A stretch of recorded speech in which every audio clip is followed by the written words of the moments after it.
Herzlichen Dank, Herr Dr. Mickenig. Meine Damen und Herren, guten Tag.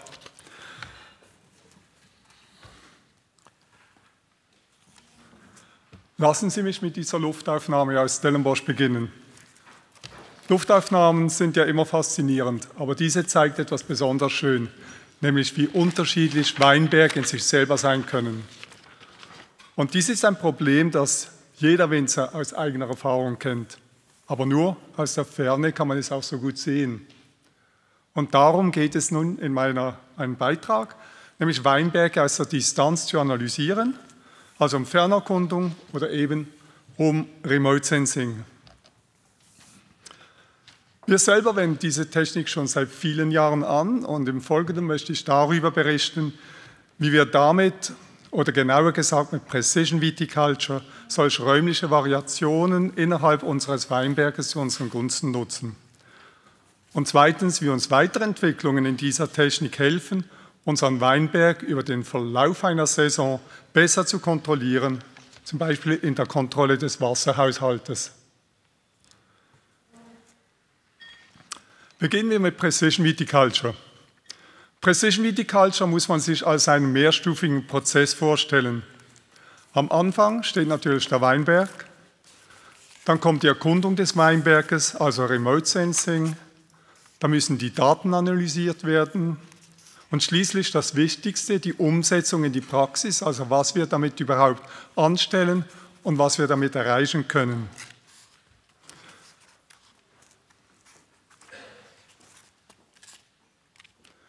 Beginnen wir also mit unserem Weinberg.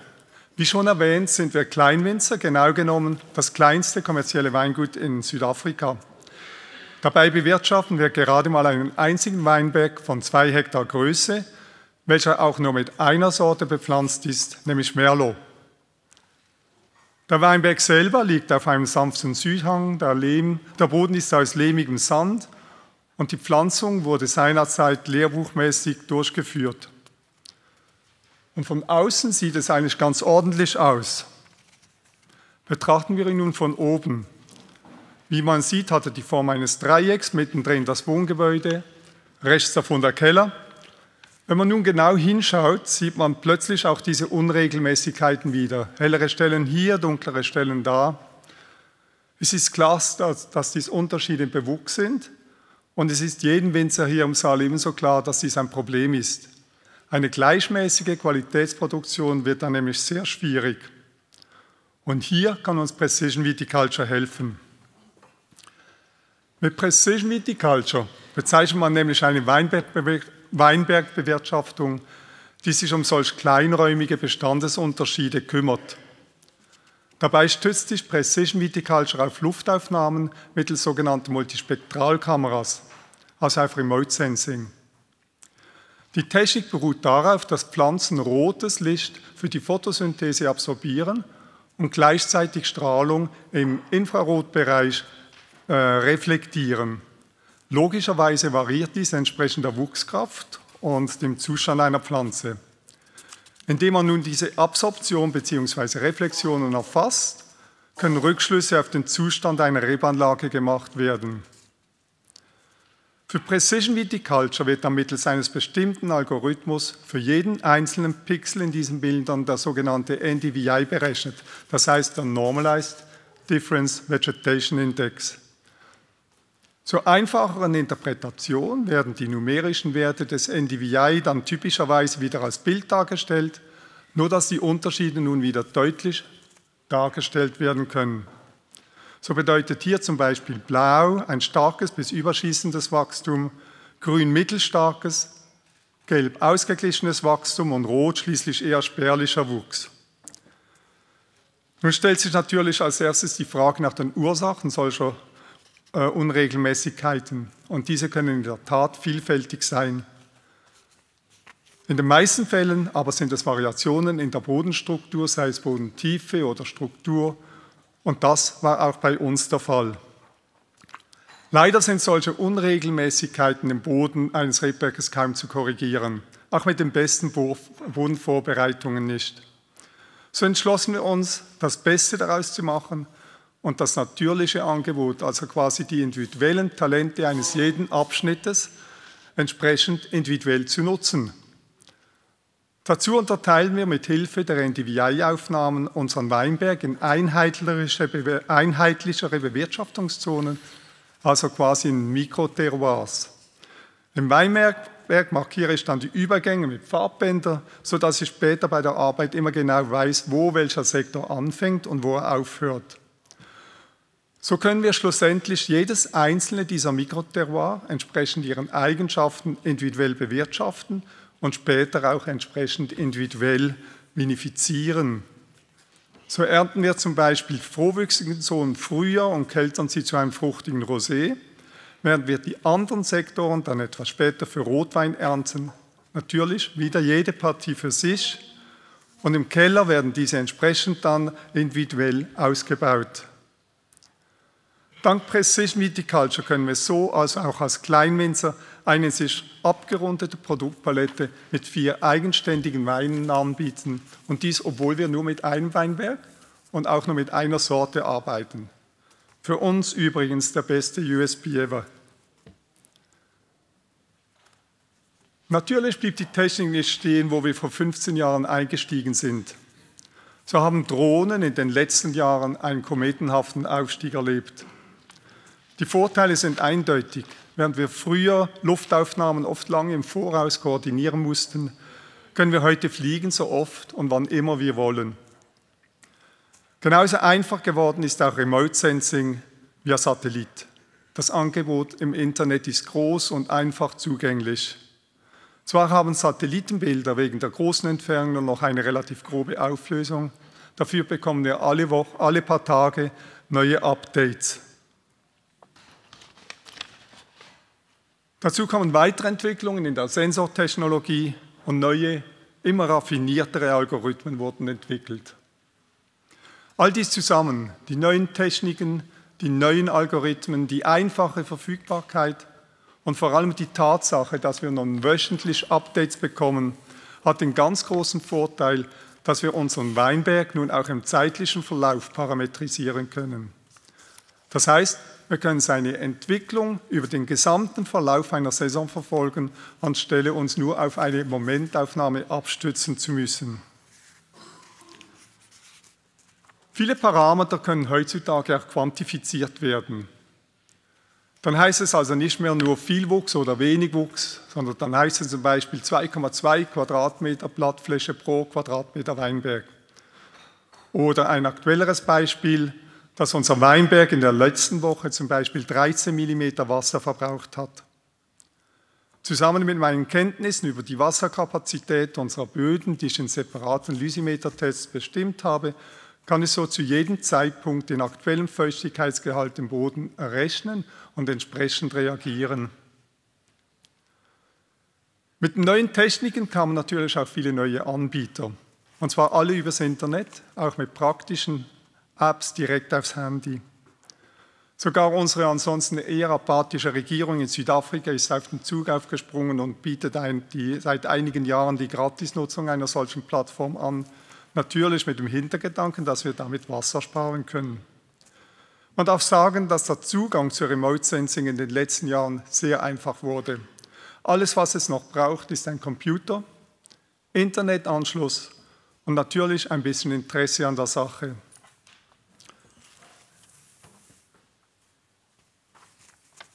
Selbstverständlich kostet Remote Sensing auch etwas. So haben wir dafür bisher durchschnittlich rund 500 € pro Saison ausgegeben. Das meiste davon für Erkundungsflüge.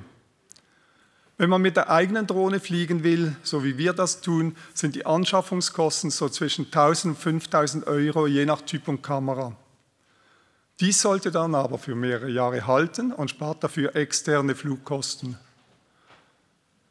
Wissen muss man auch, dass Fernerkundung nicht eigentlich Arbeitserleichterung bedeutet, sondern eher Mehrarbeit bringt. All die Daten wollen verwaltet sein und zusammengeführt sein, wie wir gehört haben. Fernerkundung ersetzt auch noch nicht Kontrollgänge im Weinberg. Es erleichtert und ergänzt sie nur.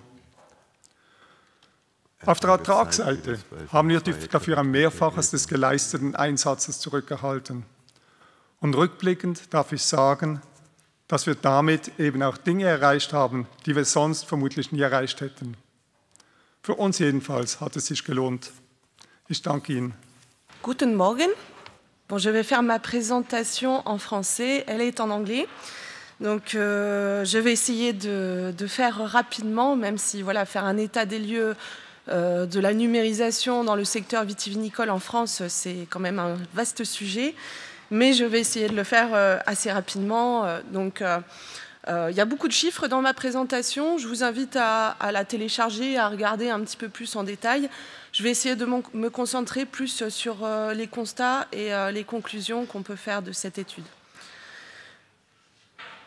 Donc, la viticulture en France, œnologie et la commercialisation, toute la chaîne de process, on constate une numérisation de plus en plus croissante dans tous ces domaines, que ce soit au niveau de la collection des données, capteurs, Internet des objets, télédétection, donc tout ça plus dans la partie viticulture œnologie. On a aussi de plus en plus d'automatisation, de robotique qui est présente dans les chais. Bien sûr aussi au niveau des applications, numérisation, outils d'aide à la décision, ERP, qui vont permettre aux viticulteurs d'optimiser ces décisions. Et puis aussi au niveau commercial, donc tout ce qui permet aux viticulteurs de faire connaître ces produits par le biais d'Internet. Alors l'observation principale qu'on a d'après les études sur lesquelles je me suis appuyée pour faire ces conclusions, c'est que les solutions digitales en France sont de plus en plus adoptées. On a 66% des viticulteurs en France qui ont un site Internet. Par contre, au niveau du chai et du vignoble, il y a encore un petit peu de travail à faire. Voilà, on voit que plus on avance vers le côté commercialisation de la chaîne de valeur, plus la digitalisation est importante. On sait aussi que c'est difficile de dresser un tableau on va dire, global de la digitalisation de la viticulture en France, œnologie, de la filière, puisque en fait tout dépend en fait de la taille du vignoble. On a des tailles extrêmement différentes, des typologies de vignobles extrêmement différents, des produits très différents. Donc déjà à Bordeaux et Cognac, on peut voir que 66% des organisations avec moins de 2 employés n'ont pas de site internet, ne sont pas du tout numérisées. Tandis que plus de 90% des organisations avec plus de 26 employés sont numérisées à ce niveau-là. Ça dépend de la localisation du vignoble, quel type de produit on fait, de la culture de la compagnie. Là, juste pour vous donner un petit exemple, c'est une comparaison entre les vignobles de Cognac et de Bordeaux. Donc on peut voir qu'au niveau de la viticulture, le vignoble de Cognac est peut-être plus avancé au niveau de l'automatisation, de la numérisation. Par contre, au niveau de la production, vu qu'il y a moins de besoins au niveau de la filtration, du foulage, enfin de tout ce qui est process dans le chai, c'est beaucoup moins automatisé. Donc c'est un peu difficile de donner une vision globale de la numérisation de toutes ces typologies d'exploitation. J'aimerais faire un focus sur le rôle du conseil en viticulture, parce que c'est les conseillers qui servent un peu de courroie de transmission de l'innovation au niveau de tout ce qui existe, des outils, des techniques qui peuvent être mises en place dans les vignobles. Et il y a eu cette étude de l'Observatoire des usages numériques en agriculture qui a, en 2017, donc, qui a permis de voir auprès d'un certain nombre de consultants, d'instituts techniques, comment le numérique était utilisé auprès de ces conseillers et notamment aussi auprès des viticulteurs. on voit que la plupart utilisent des logiciels de traçabilité. Alors, malheureusement, c'est en français, mais pour vous donner une idée, on a plus de 80% des conseillers qui vont utiliser des outils numériques, plus pour ce qui est des modèles prédictifs des maladies, analyse, cartographie des sols, et surtout la traçabilité qui permet quand même de suivre un petit peu toutes les opérations qui sont faites au vignoble, au chai. Par contre, on a moins de 50% des conseillers en viticulture qui utilisent des applications d'identification de maladies, par exemple, qui utilisent des cartes de télédétection, voilà, qui utilisent aussi des capteurs fixes qui permettent de récolter un certain nombre de données sur le vignoble. Ils ont aussi constaté, ils soulignent le fait qu'il y ait une grande diversité au sein des viticulteurs au niveau des usages du numérique. Donc au niveau commercial, comme je vous disais, la plupart des viticulteurs ont bien compris que c'était important d'être numérisé pour se faire connaître des consommateurs. C'est vrai que le consommateur connecté, c'est un segment, on va dire, en croissance, puisque on a à peu près 28% des Français qui vont chercher de l'information en ligne lorsqu'il s'agit d'acheter du vin. Il y en a aussi une bonne partie qui ont déjà acheté du vin en ligne, 30%. Quand on compare par rapport à 2011, c'était 10%, donc on a quand même une bonne croissance sur ce segment. On peut se douter aussi qu'il y a une bonne partie de la nouvelle génération qui utilise de plus en plus ces outils. Cependant, j'aimerais mettre un petit bémol à ça, puisque les sources d'information restent quand même la famille, les amis et aussi les professionnels, mais d'une manière physique pour le moment, puisque le vin, c'est un produit d'expérience, donc on a besoin d'avoir ce contact physique, même si on utilise des outils numériques, il y a toujours ce besoin d'avoir à la fois un contact de l'histoire, des traditions, du viticulteur, de l'humain, et pourquoi pas de compléter cela avec des outils numériques. D'ailleurs, j'ai un exemple qui me semble assez révélateur. Le Petit Ballon, c'est une start-up qui vend du vin en ligne, du e-commerce classique, on va dire, de vin.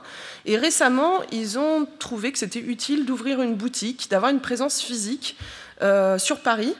Donc voilà, même les précurseurs, les leaders, on va dire, du monde numérique de la consommation ont ce besoin à la fois de développer des outils de présence physique. Ce n'est pas à négliger lorsqu'on entame une stratégie marketing. Alors, quels sont les outils qu'on utilise en France? Je vais vous donner un petit aperçu, c'est quelques outils parmi des centaines et des centaines qui peuvent exister. Alors, on va voir les outils au niveau du vignoble. Comme le soulignaient mes prédécesseurs, manager un vignoble, c'est une opération complexe. Alors, on va avoir beaucoup d'enjeux, beaucoup d'informations à récolter et devoir en tirer des conclusions pour essayer de faire le meilleur vin possible. Donc pour ça, il y a beaucoup de choses qui sont développées.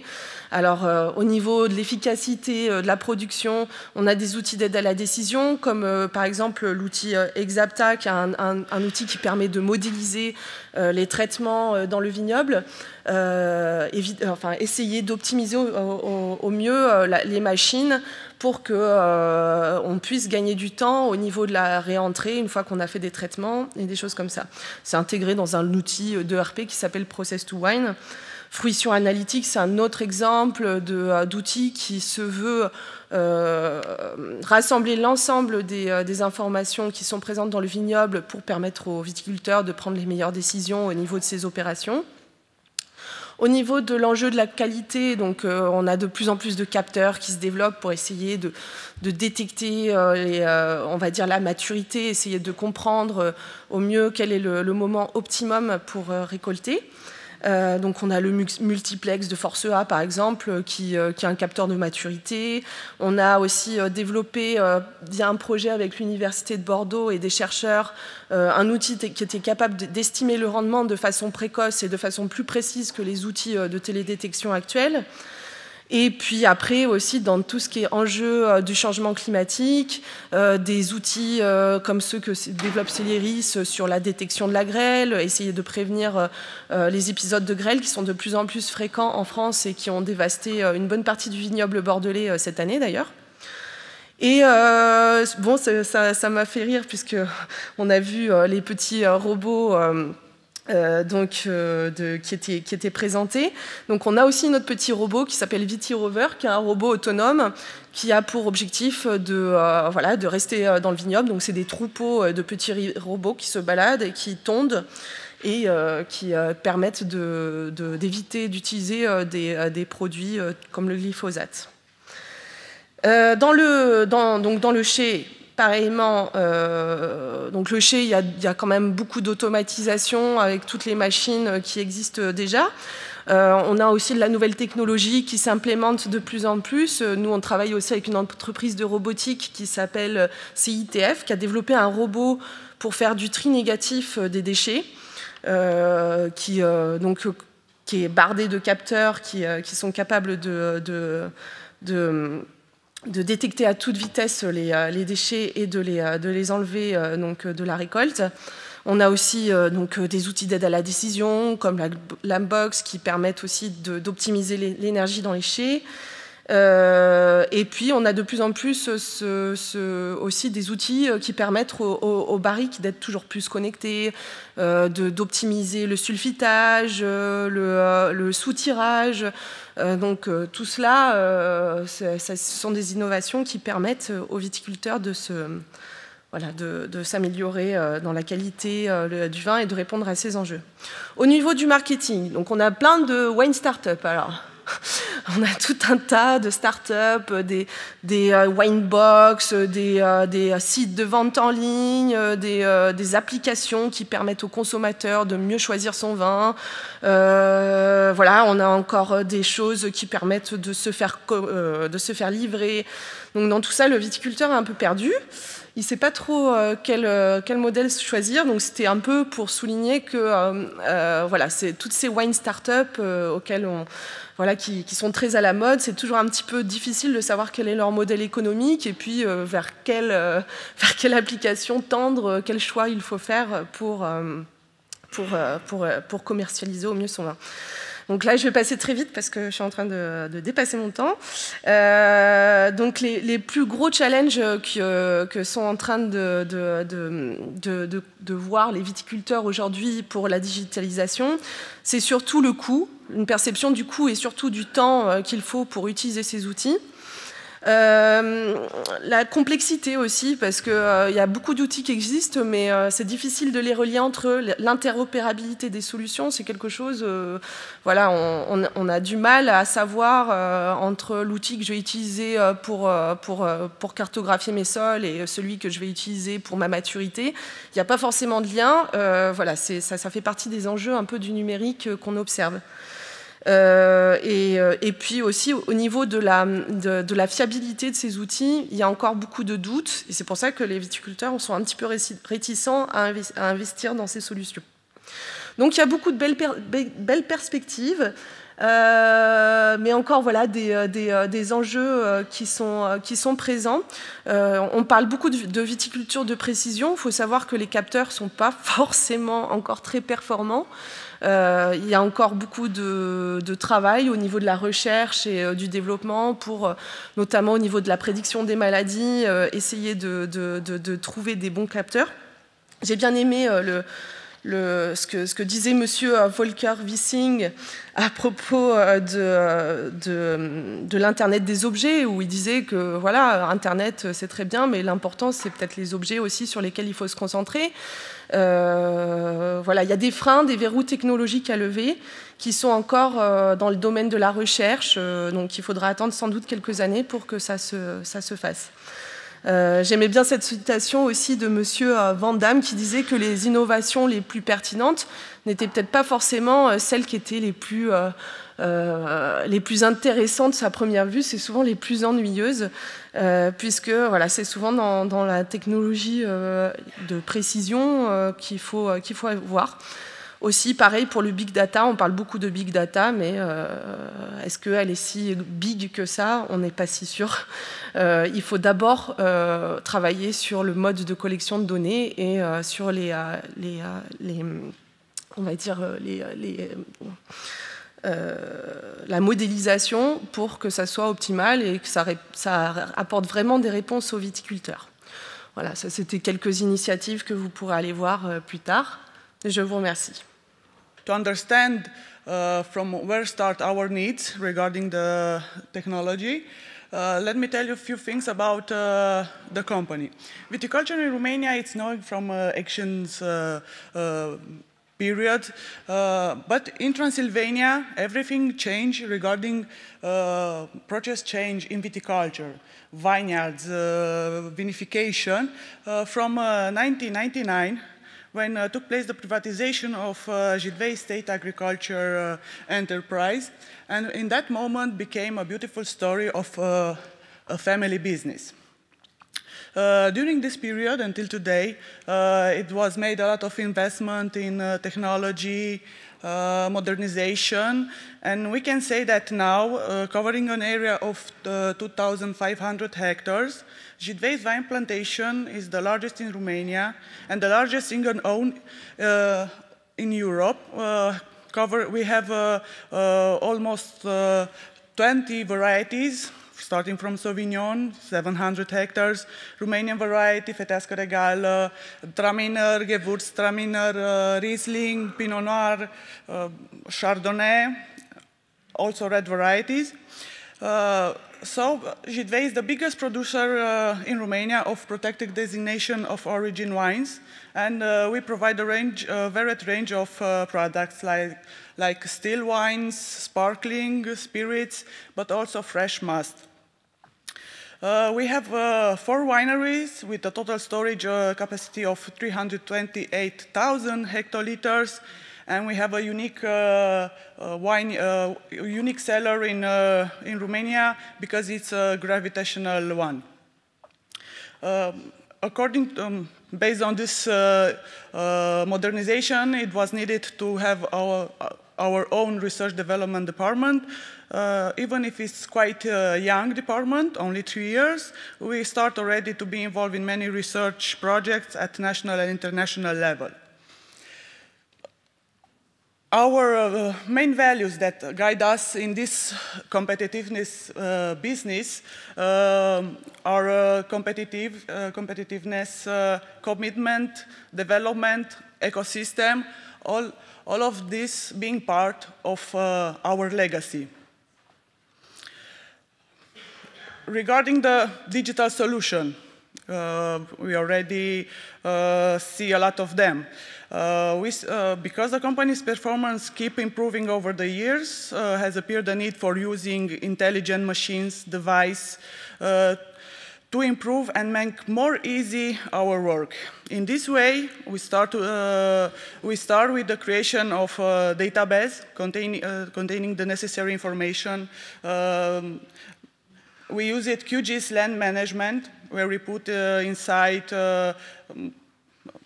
parameters like variety, rootstock, surface, exposition, altitude, number of plants, because we have a lot of diversity, a lot of geographical areas, a lot of mini terroirs in these 2,500 hectares. It was needed to start with a base.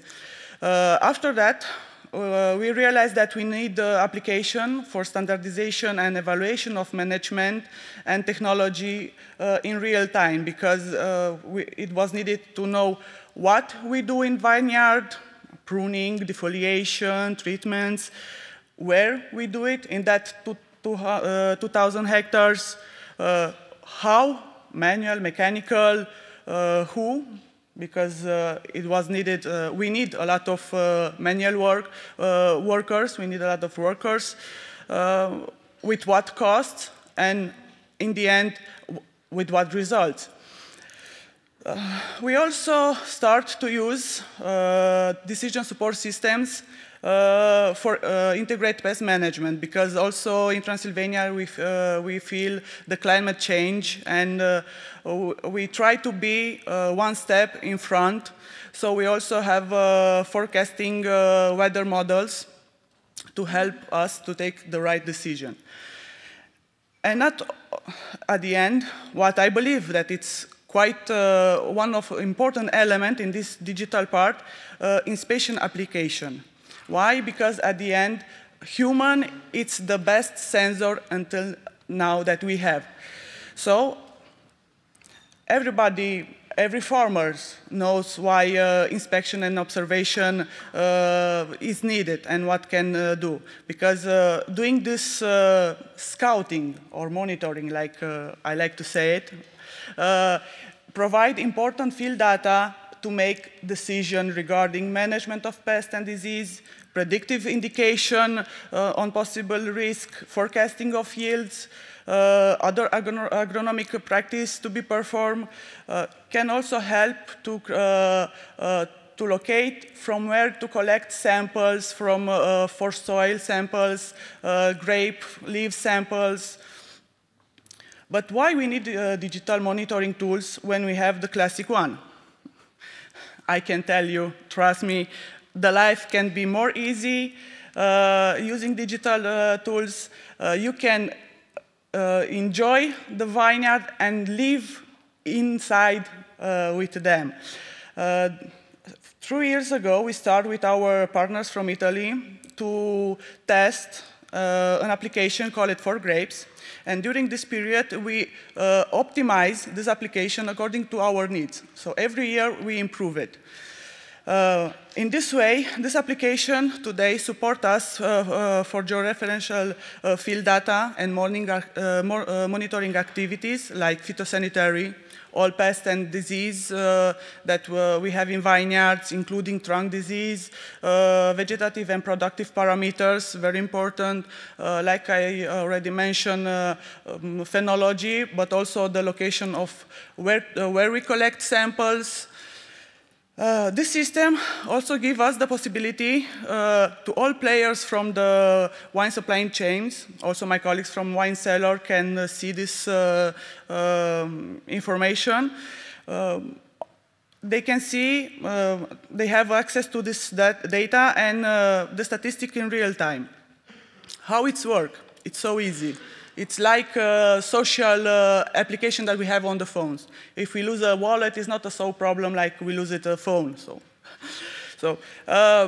Like I like to tell to the farmers to understand, every time when we speak at the phone, we say, where are you? What are you doing? So everything starts from these two questions. Where are you? This application located very easy and offer you the solution. You are near that parcel, you are there. And after that, after you say, okay, yes, I'm there, you can start to select what parameter do you want to check for a disease, a pest. It's very easy. It's very fast because we don't need it anymore. Mathematical formula for estimation, attack degree for intensity, fragrance. The program or the application already have this this model inside, and only for inspection we need 8 seconds. But we do not forget that only if don't have a problem, we have to signalize that make decision person to know that everything is okay. We not only use to signalize the problem, also to signalize that we don't have problem. And in this case, we only need 3 seconds. Also, in this application, Monday morning, like a wife tell you, okay, look what you have to do this week based on your last reports of the last week. Also can say you process the information and sending you alerts regarding disease in the area. If one farmer notices the presence of powdery, you already receive alerts. Somebody in your area receive a problem. go also check. But what is most important, the three part of this application is the part of monitoring maps. Can offer you a support and summary of what you do in that vineyard in that period, in that year. So you don't need to carry database books with you. You can see easily what, if you check it, that parcel, if everything was okay, if everything, you have to check it again, and you can, with this tool, you can go exactly in that point that you signalize, for example, that problem, to check to see if in that plant you still have problem or not. Where go all this data collected? This information are stored in a CartSoft, where a decision maker person in the morning drinking a coffee, see in real time what's happening in vineyard, and because he can see in GIS view, can use a different filter application, and also can download the data in different type of format, can take decision regarding, okay, there is a presence of powdery, I can change immediately the phytosanitary treatment, or if it's not needed to spray against mites. He can also see in real time the photo of a photo of my information, and exactly the moment when it was took that information. One of the challenge of our company, and at this moment, is to bring together and to create a connection between this digital vineyards, digital that we use in vineyards, and with digital solution that we use in the cellar. In order to have a big data analyze standards, but also business intelligence, that is the main purpose is the traceability of that glass of wine. We saw that solutions are everywhere. It's free on market, they are functional. But the main problem is to put them under one umbrella and to create one program that help you. Because at this moment, working with so many digital solutions, we lose a lot of time that is not without added value, that time, for analyze all this data and to obtain information. So in this purpose, putting the farmers at one table and understand their needs, it was not easy. We realized to create a functional scheme and to apply already, to test it in the field, about one program that incorporate all this one. We identified 3 fields, 3 sectors: monitoring, field book with planning and execution of works, and what is most important, reports and analyze that help us to take support decision in real time. So this is our digital solution that we use in Romania, in Transylvania, to have a sustainable viticulture. Thank you.